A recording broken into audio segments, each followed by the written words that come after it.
The invoice in my hand says I'm worth $1.2 million. My father sold me to the New Dawn Foundation. Now his head of security is choking me against the bookshelf, his fingers crushing my throat. I swing the brass award. His skull cracks, but he won't stay down. The ledger in my pocket has the proof, the codes, the truth. If I don't run now, I disappear forever. Rain slashes my face as I bolt into the night. The ledger burns in my pocket, encrypted, dangerous. My godmother? Just their bookkeeper. My father? A liar. The governor's signature glares up at me from the invoice. I have one ally, one chance, and they're coming. Dust motes danced in the shafts of gray afternoon light, piercing the library's broken shutters. Maya stepped over a mangled mahogany desk chair, her boots crunching against shattered glass. The scent of ozone and old parchment clung to the air, a sharp contrast to the lavender cologne her father used to wear. She traced the jagged edges of a torn wallpaper strip until her fingertips brushed a cold, recessed lever behind the molding. The wall safe groaned open with a metallic shriek. Inside, nestled beneath a stack of dusty ledgers, lay a single sheet of heavy vellum. Maya pulled the document into the light.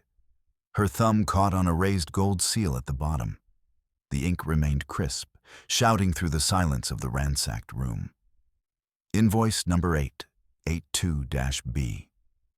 Living Resource Unit. The numbers blurred and snapped into focus. $1,200,000. Paid in full.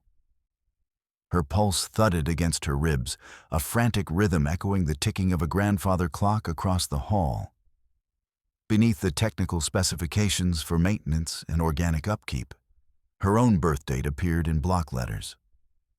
Beside it, the name Maya Sterling sat in the space reserved for asset designation. A floorboard creaked in the hallway. Maya gripped the paper, the edges crinkling under her white-knuckled pressure. She scanned the fine print for a signature, a sign of a mistake or a cruel joke. Instead, she found her father's elegant cursive looping across the buyer's line. The heavy vellum turned slick with the sweat of her palms. She wasn't an heir mourning a patriarch. She was a piece of property listed in a ledger. The realization felt like a physical blow to the stomach, leaving her breathless in the cooling air of the study. She realized then that the inheritance Arthur Sterling spoke of during those long, stiff dinners wasn't the house or the stocks or the name. It was the debt of her own existence. She began to shove the document into her leather-bound folio, her fingers trembling so violently she nearly missed the metal rings. The snap of the binder echoed like a gunshot in the empty room. She needed to move. She needed to pack. She needed to disappear before the people who held the receipt came to collect. She reached into the dark cavity of the safe one last time, her hand brushing against a rough, leather-bound volume tucked into the very back. It was a ledger, thick and heavy, its spine cracked from years of use. She didn't have time to audit it now, but the gold-embossed S on the cover suggested it held the secrets her father had died trying to balance. A heavy footfall thudded in the corridor, followed by the unmistakable pop, pop, pop of knuckles being cracked in a rhythmic sequence.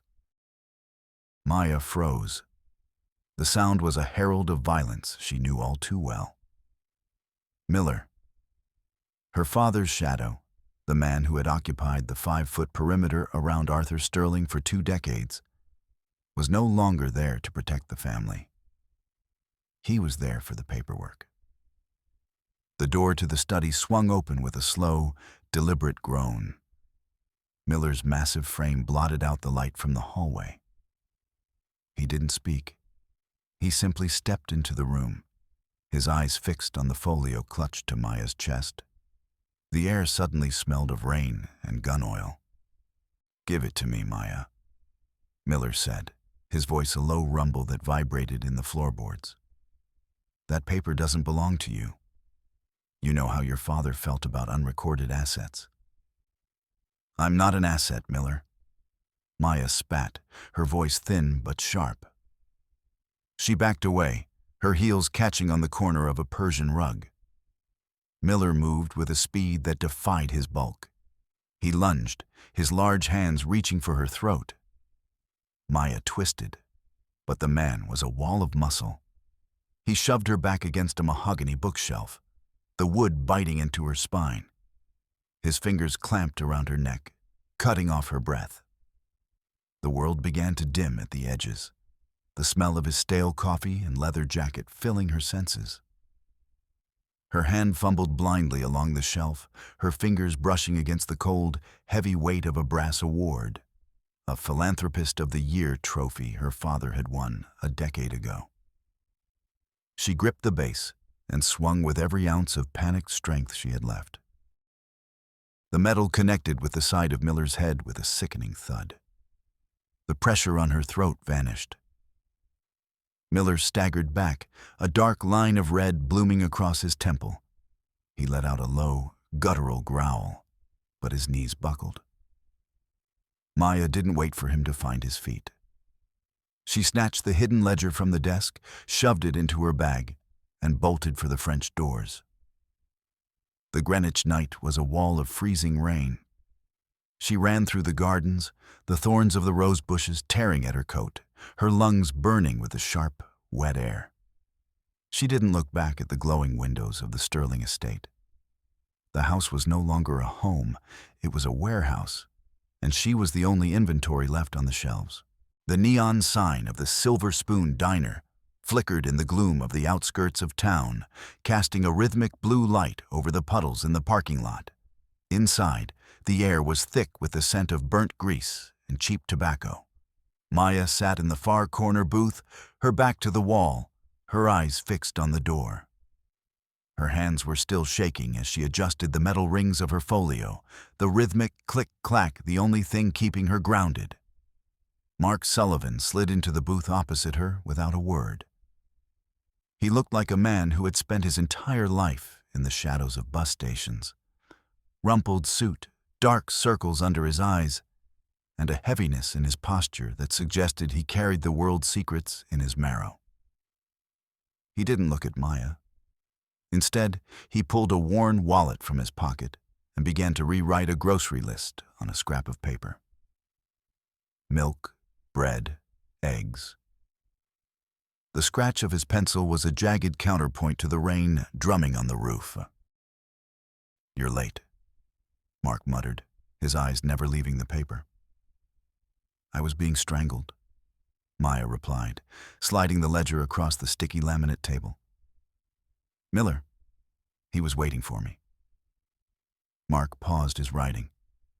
He looked at the ledger, then at the red marks beginning to bloom on Maya's neck. He sighed, a sound of profound exhaustion. "I told you to stay away from that house, kid. The Sterling name is radioactive right now. I found the invoice, Mark. And this." She tapped the ledger. "It's full of wire transfer codes. Millions of dollars moving through accounts I've never heard of. I need to know where I came from. I need to know who bought me." Mark pulled a small, handheld device from his pocket, a portable scanner he used for his private investigations. He began to run it over the pages of the ledger, his brow furrowed in concentration. "These aren't just bank accounts, Maya. These are encrypted shells, high-level stuff, the kind of digital locks you don't pick with a bobby pin." He leaned back, the vinyl of the booth creaking. "If I dig into this, there's no going back. You're not just looking for a birth certificate anymore. You're looking for the plumbing of a very dark machine." "I've already paid for the information, Mark," Maya said, her voice hardening. "I want the truth. I want the receipt." Mark looked at her then, really looked at her, and for a second, Maya saw a flash of pity in his tired eyes. He snapped his wallet shut. "Fine, but don't say I didn't warn you. Some ledgers are better left closed. 3 hours later, the rain had turned into a miserable, clinging mist. They were in Mark's cramped office above a laundromat, the rhythmic thumping of the industrial dryers vibrating through the floor.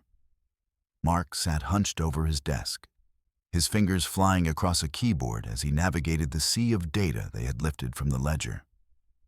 The room smelled of old paper and the metallic tang of the heating vent. "I've broken the first layer of the code," Mark said, his voice tight. "Your father was a meticulous man, Maya. He kept records of things most people would burn." He turned the screen toward her. A document appeared, a digital scan of the original purchase agreement. Maya's breath hitched. There, at the bottom of the page, beneath the cold language of resource acquisition and biological stewardship, was a signature. It wasn't the looping, arrogant script of her father. It was a sharp, angular hand, the ink appearing black and aggressive even on the screen. "That's the state governor," Maya whispered, the words tasting like ash. "Governor Harrison." "The very same," Mark said, leaning back. "The man who gave the eulogy at your father's funeral. The man who campaigned on family values and protecting our future. It looks like you were his first major investment." The betrayal felt like a second drowning. Her father hadn't just been a criminal. He had been a partner to the highest office in the state.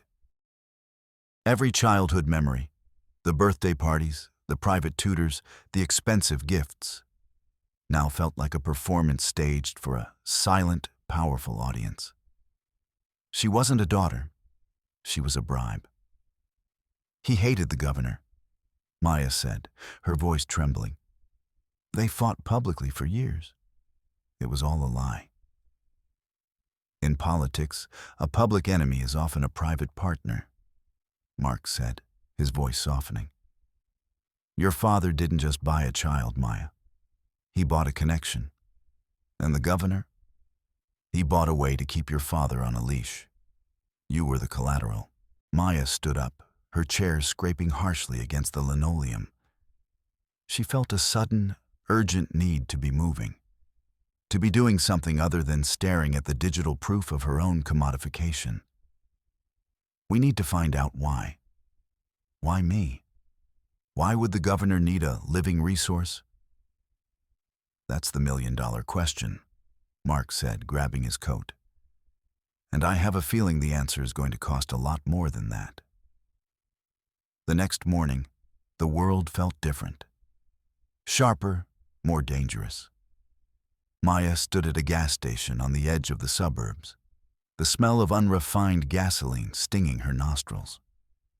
She swiped her credit card at the pump, expecting the familiar hum of the machine. Instead, a sharp, electronic beep echoed in the quiet morning air.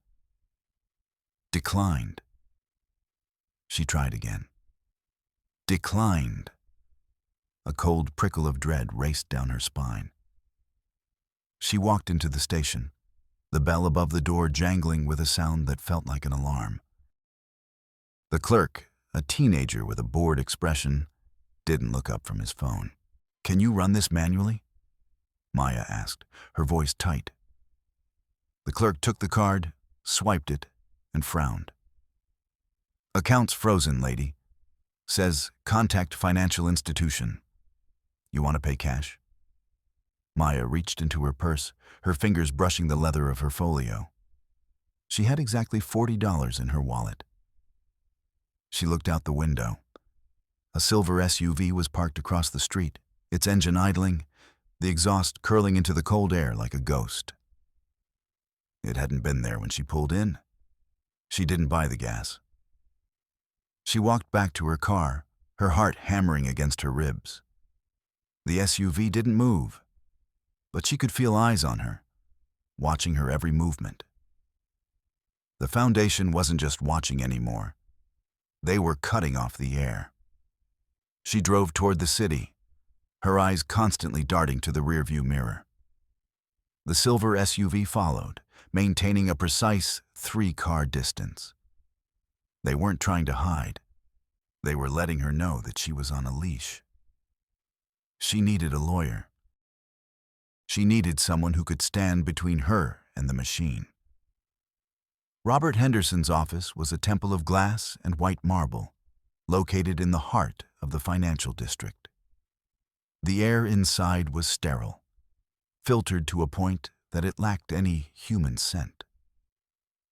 Henderson, her father's longtime attorney, and the man she had called Uncle Robert since she was 5, sat behind a desk that looked like a slab of obsidian. Subverted Beat 2.2. Maya paced the length of the office, the sound of her boots on the polished floor echoing like a heartbeat. Henderson watched her, his fingers steepled, his expression one of practiced, professional concern. "Robert, you have to help me," Maya said, her voice cracking. "They've frozen my accounts. There's a car following me. I found the invoice. I know about the governor." She laid the folio on his desk, the metal rings snapping open. "I need legal protection. I need you to file an injunction, something to stop them from treating me like property." Henderson looked at the document, his eyes scanning the lines he had likely drafted himself years ago. He didn't look surprised. He didn't look outraged. He looked like a man auditing a failing department. "Maya, sit down," he said, his voice like dry parchment. "I don't want to sit down. I want to know how this is legal. How can a human being be listed as an invoice item?" Henderson sighed, a sound that held no warmth. "You're approaching this emotionally, Maya. That is your first mistake. Your father was a man of great foresight. He understood that the world is not governed by sentiment, but by contracts." He leaned forward, the light from the window glinting off his platinum watch. "The document you found is a valid, binding agreement. The New Dawn Foundation provided the capital for your upbringing, your education, your very survival. In exchange, your father granted them stewardship. You are not a person in the traditional legal sense, Maya. You are a trust, a managed asset." Maya felt the room tilt. "A trust? I'm a human being, Robert. I have a soul. I have rights." "Rights are granted by the state," Henderson corrected, his voice devoid of any empathy. "And the state, in the person of the governor, has already defined your status. To challenge this would be to challenge the very foundation of the legal system that provides you with the clothes on your back." He stood up, walking to the window to look out over the city.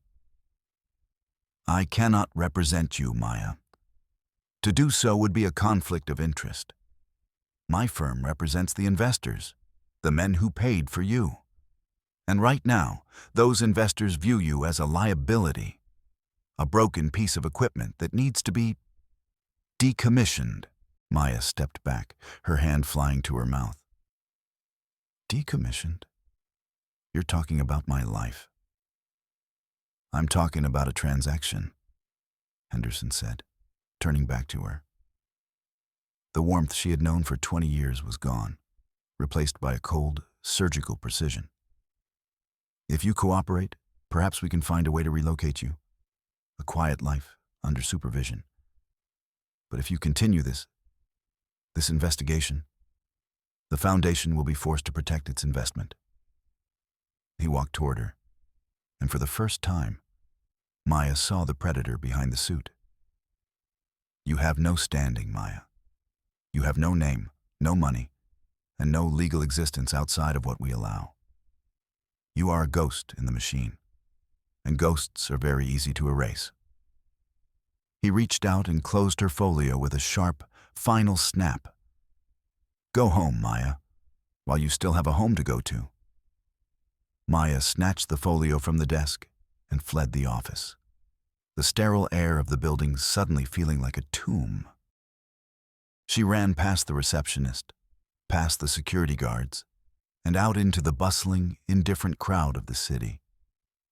She was a non-person, a ghost, and the man she had trusted to protect her had just delivered her death warrant. She found herself back in her car, her hands shaking so hard she could barely grip the wheel. She reached into the passenger seat and pulled out her childhood teddy bear, a worn, brown scrap of fur she had kept for 20 years. It was the only thing she had left of her mother, or so she had thought. She felt a lump in the bear's stomach, something hard and rectangular that shouldn't be there. With a sudden, violent impulse, she grabbed a pair of nail scissors from her bag and sliced into the fabric. Stuffing spilled out like snow. There, nestled deep inside the bear's chest, was a small silver tracking chip, its light blinking with a rhythmic green pulse. The violation was total. They hadn't just bought her. They had bugged her childhood. Every secret she had whispered to the bear, every tear she had shed, had been recorded, tracked, and filed away by the Foundation. She threw the chip onto the floor and crushed it with the heel of her boot. The sound of the plastic shattering a small, hollow victory in a world that was rapidly closing in. She called Mark from a burner phone she had bought at a corner store. "They're everywhere, Mark. They've been watching me for years." "I know." Mark's voice was a low growl. "I've got eyes on the silver SUV. They're moving in. Get to the parking garage on 4th and Main. Level 4. I'm coming for you." The parking garage was a concrete cavern, the air thick with the smell of damp concrete and old exhaust. Maya waited by the bricked-up elevator shaft, her heart hammering. The silence was broken by the squeal of tires on the ramp below. A black sedan roared onto the level, its headlights blinding her. It wasn't Mark. It was two men in dark suits, their movements tactical and precise. They didn't shout. They simply stepped out of the car, their hands reaching for the holsters under their jackets. "Maya Sterling, stay where you are," one of them shouted. She didn't stay. She ran toward the exit, her boots pounding on the concrete. Suddenly, Mark's battered truck swerved around the corner, the tires screaming. "Get in!" he roared. Maya lunged for the door, sliding into the seat as the truck fishtailed. The black sedan was right behind them, the sound of a gunshot echoing through the garage like a thunderclap. "Hold on!" Mark yelled, slamming the truck into gear. He drove straight for the concrete barrier at the edge of the ramp, the truck smashing through the thin wall and dropping 10 feet onto the street below. The impact rattled Maya's teeth, the smell of burnt rubber and hot metal filling the cabin. Mark didn't stop.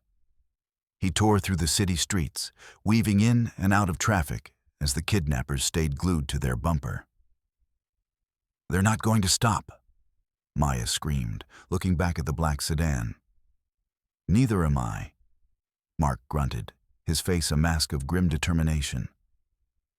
The chase ended in a blur of screeching brakes and shattering glass. A delivery truck swerved into their path, and Mark had no choice but to slam on the brakes.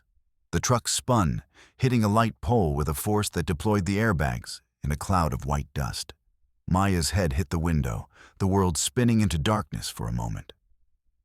When she opened her eyes, the truck was a mangled wreck, the engine hissing with steam. Mark was slumped over the wheel, blood trickling down his face. "Mark, wake up," she cried, shaking his shoulder. The smell of gasoline was overpowering. She looked out the window. The black sedan had stopped a block away, and the men were stepping out, their guns drawn. With a strength born of pure terror, Maya shoved her door open and dragged Mark from the driver's seat. He was a dead weight, his boots dragging on the asphalt. She hauled him toward a nearby alleyway, her muscles screaming with the effort. Seconds later, the truck's fuel tank ignited. The explosion was a wall of heat and sound that knocked Maya to the ground. She looked back to see the vehicle engulfed in orange flames, the black smoke billowing into the gray sky. Their transport, their equipment, everything was gone. They were on foot, in the middle of a city that wanted them dead, with nothing but the clothes on their backs and the secrets in Maya's folio. They found refuge in a small, overgrown park on the edge of the city. Mark was conscious, but weak, his arm tied in a makeshift sling. They sat on a rusted bench, the sound of the city's traffic a distant hum. A woman was waiting for them there. She was older, with silver hair and a face lined with a lifetime of worry. She looked at Maya with eyes that were full of a deep, haunting guilt.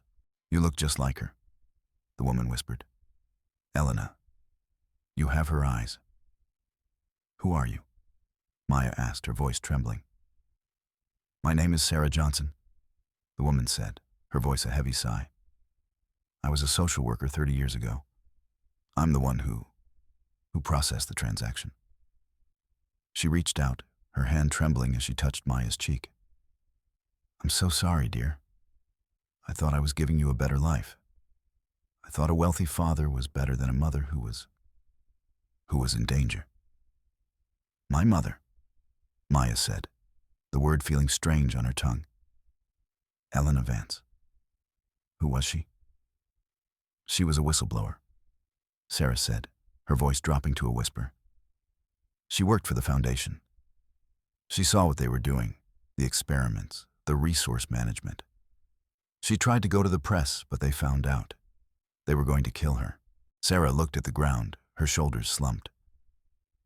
"Your father, Arthur, he offered her a deal.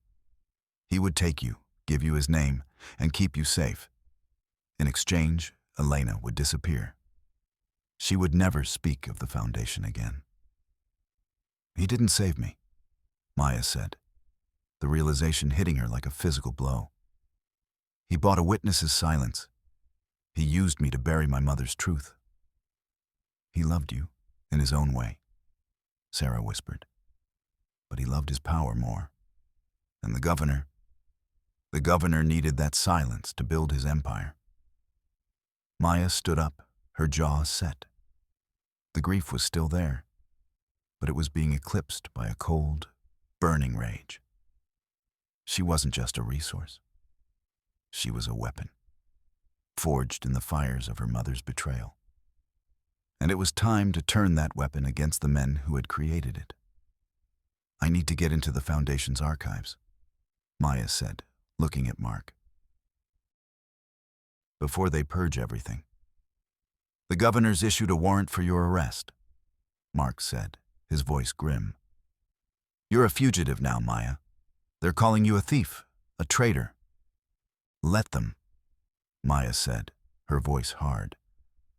"I've spent my whole life being what they wanted me to be. Now, I'm going to be their worst nightmare." The plan was simple and dangerous. Maya would leak a fragment of the wire codes, just enough to prove she had the ledger, to bait the Foundation's board members into a meeting. She knew they couldn't resist the urge to protect their money. But the governor was faster. Within an hour of the leak, Maya's face was on every news channel in the state. Maya Sterling, wanted for theft of state secrets. The world was shrinking, the walls closing in. They drove to a small town in rural Ohio, where Sarah had told them a safety deposit box was hidden in a local bank. It was the last piece of the puzzle. The physical evidence Elena Vance had managed to hide before she disappeared. The bank was a small brick building on a quiet corner. The air inside was cool and smelled of floor wax. Maya and Mark walked to the counter, their hearts hammering. "I'm here to access box 422, Maya said, handing the teller the key she had found in Sarah's old files. The teller smiled, a professional, empty expression. "Of course, if you'll just follow me to the vault." They walked into the back of the bank. the heavy steel door of the vault swinging open with a rhythmic groan. But as the teller reached for the box, the front door of the bank burst open. Robert Henderson stepped into the lobby, followed by 4 men in tactical gear.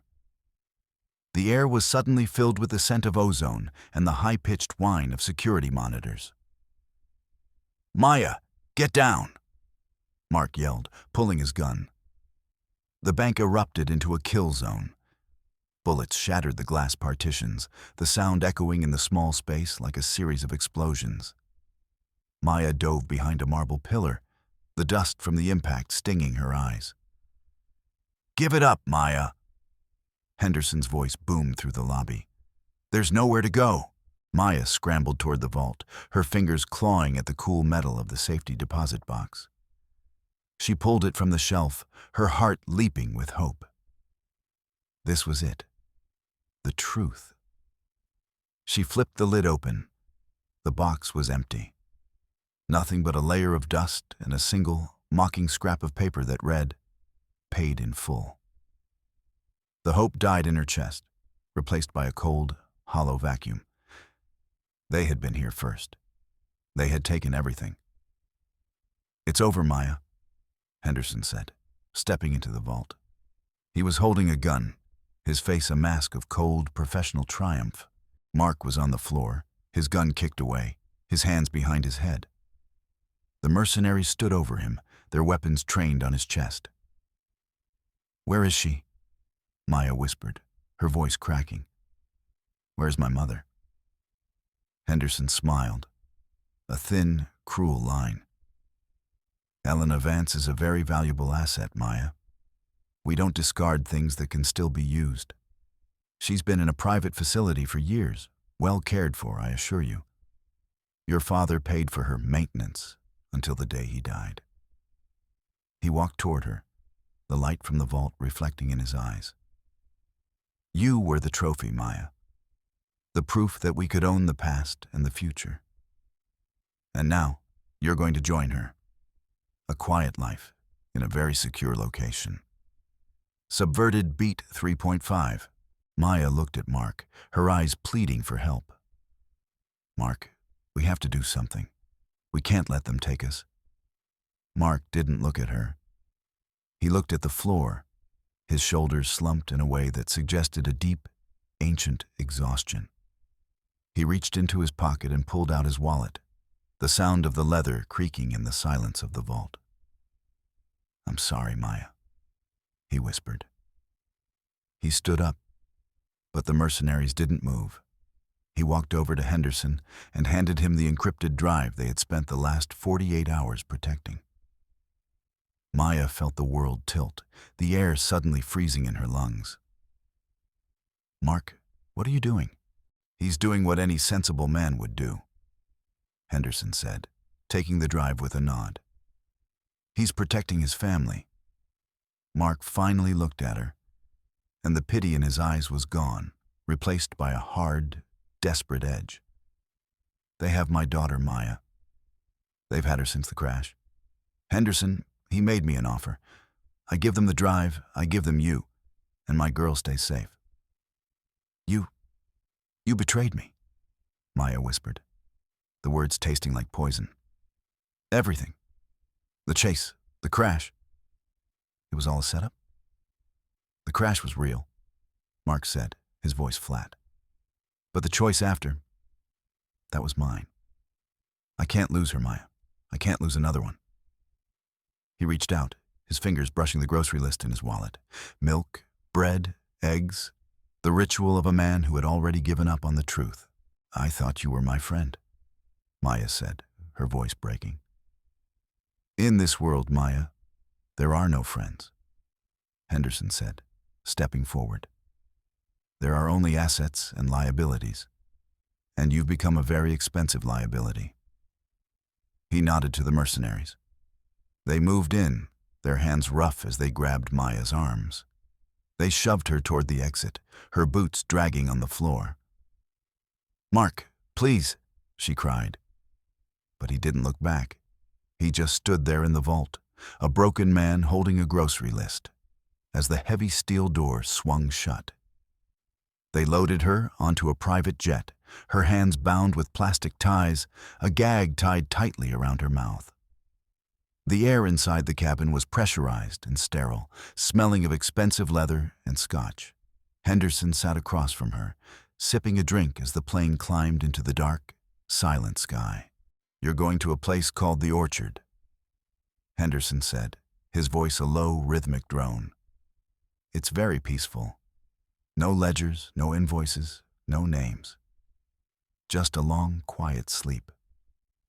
Maya looked out the window at the lights of the world below, the tiny flickers of life that she was being erased from. She was a non-person, a resource to be relocated. She had lost her father, her mother, her name, and her only ally. But as she sat there in the dark, her fingers brushed against the locket she had worn since she was a child. It was a simple, silver heart, something Arthur had given her on her 10th birthday. She had always thought it was empty, a hollow symbol of a hollow love. But as she pressed her thumb against the hidden catch, she felt a tiny metallic click. The plane landed in the middle of the night at a private airstrip on the Sterling estate. They took her to the attic, a soundproofed room with no windows and a single, heavy door. "Enjoy your stay, Maya," Henderson said, his voice echoing in the small space. "The governor will be making his final speech tomorrow. After that, the foundation will be officially dissolved. And you will be forgotten."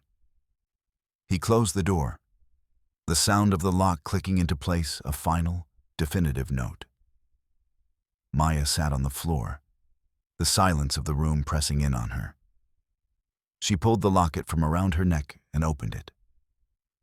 Inside, nestled in the velvet lining, was a tiny digital recorder, the kind her father had used to record his lessons. She pressed play. "A soldier without a post is just a target," Arthur's voice crackled through the small speaker. "And a man without insurance is a fool. Harrison, I know you're listening. I know about the Living Resource Project. I know about Elena. And I have the recordings to prove it.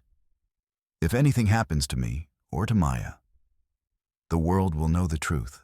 The recording continued. A long, detailed confession from the governor himself, detailing the eugenics project, the human trafficking, and the systematic erasure of whistleblowers like Elena Vance. Arthur Sterling hadn't just bought a daughter. He had built a bomb, and he had given Maya the detonator. She looked around the room. She knew this house. She had spent a decade wandering its halls, exploring its secrets. She knew that behind the wallpaper in the attic was a narrow service tunnel, designed by her father for security, but used by a lonely child to escape the stiff, formal dinners. With a strength born of pure, cold purpose, Maya began to tear at the wallpaper. Her fingernails bled, the smell of old glue and dust filling her nose. Finally, she found the hidden latch. The tunnel was narrow and dark, the air smelling of stagnant moisture and insulation. She crawled through the darkness, her heart hammering, her breath coming in short, sharp gasps. She could hear the guards moving in the hallways below. The pop-pop-pop of Miller's knuckles, a terrifying signal of his presence. She reached the basement, emerging into the cold, damp air of the furnace room. She didn't look back. She ran into the night, the Greenwich woods a wall of shadows. She didn't go to the police. She didn't go to the lawyers.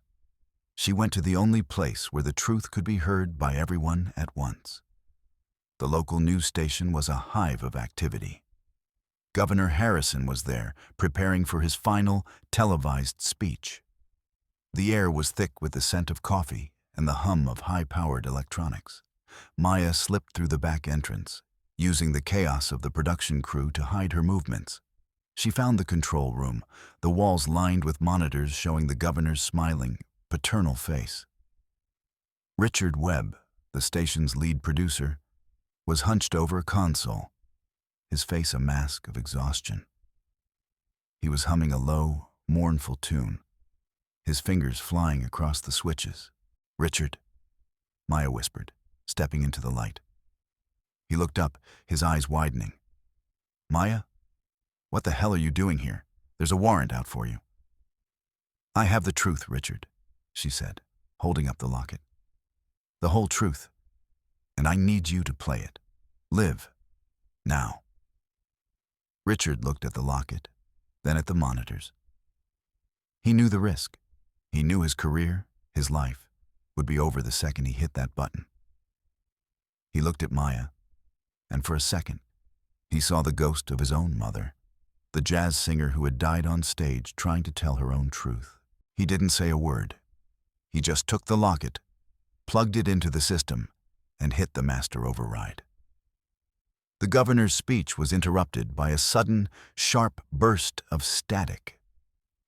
Then, the voice of Arthur Sterling filled the airwaves, cold and clear. The confession played out for the entire state to hear. The experiments, the resource units, the governor's own words detailing the destruction of lives for the sake of a perfect future. The station erupted into chaos. Security guards lunged for the control room, but Richard had locked the door. The governor's face on the monitor turned from a smile to a mask of pure, unadulterated terror. Maya stood in the center of the room, the sound of her father's voice the only thing that mattered. She wasn't an asset. She wasn't a resource. She was the truth. The police arrived at the Sterling estate an hour later. They found Robert Henderson in the library, his obsidian desk covered in the records of a lifetime of crimes. He didn't resist. He just sat there, counting the ceiling tiles, his eyes darting back and forth as his world collapsed. Maya met him at the door, the flashing blue lights of the police cars reflecting in her eyes. "It's over, Robert," she said, her voice calm and cold. "The ledger is balanced." "You've destroyed everything, Maya," he whispered. "The foundation, the governor, the Sterling name. You have nothing left." "I have myself," she said, stepping back. "And that's more than you ever had." She walked away from the house, the smell of the rain-washed air sweet and clean. She didn't look back at the velvet drapes or the polished mahogany. They were just things, and things could be discarded. A week later, Maya stood in a small, quiet cemetery in rural Ohio. The gray sky was heavy with the scent of rotting lilies, but the air felt light. She stood before a fresh headstone, the marble white and cold. It didn't say Sterling. It said, "Alina Vance, Mother, Truth Teller." Maya reached into her pocket and pulled out a small, smooth stone from the gravesite. She rolled it between her fingers, the tactile connection to her mother, a grounding force in a world that was still recovering from the shock of the truth. She had liquidated the Sterling fortune, every cent of the blood money her father had accumulated. It was now the Vance Justice Center, a foundation dedicated to protecting the non-persons the system tried to erase. Mark Sullivan had disappeared, his daughter safe, but his reputation in tatters. Maya didn't look for him.